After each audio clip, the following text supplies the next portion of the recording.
Mike Babcock cautioned the media not to read too much into the line combinations in Team Canada's initial practice in Sochi. Daren Millard along with Nick Kypreos and Scott Morrison. So if you do heed his advice, does that mean that Jeff Carter will or won't be on the line with Sidney Crosby and Chris Kunitz? Well, I read into it for face value here. There's not much time to get some practice time in, so when you do, you make the most of it. And therefore, Jeff Carter, in my opinion, starts with Kunitz and Crosby. And let's face it, with Stamkos out of their lineup, the purest scorer on the hockey club with a right-handed shot, you got to go to someone else. And that guy is Carter. Not the flash and dash of Stamkos, but still a shoot first, ask questions later.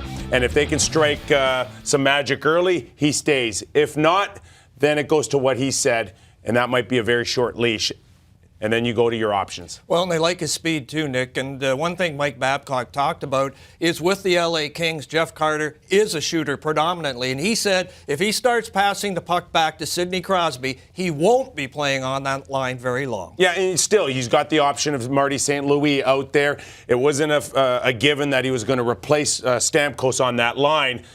But like we said all along, he's going to maybe have to work his way in there from the stands to the lineup. And as you'd expect, the first indications of line combinations using the pairings with the Kunitz and Crosby, Getzlaf and Perry, Taze and Sharp, the teammates. It was a tough initial practice for those with trophies right now. Martin St. Louis not inside the top 12 initially, and PK Subban looks like he's going to be in the bottom half fighting his way into the end of the lineup for Team Canada. Well, at the moment, it looks like number 7 or number 8 based on the pairings in the first practice session, and not entirely surprising. Keith and Weber together, Vlasic and Doughty, Bouwmeester and Pietrangelo. You would expect that Subban would be number 7 ahead of Dan Hamhuis, and it would help them out on their special team. Well, and look what he's up against. And it's more a reflection of how deep Team Canada is opposed to where PK Subban with his play or where he is at this particular point in his career. Make no mistake about it, the strength of Team Canada will come on that blue line and the experience that they had in 2010. There is no other country that can touch Canada's blue line with a 10-foot pole, and I appreciate the Erik Karlssons, Ekman Larsson, Cronwell, Markov still playing at a high end, Ryan Suter, of course.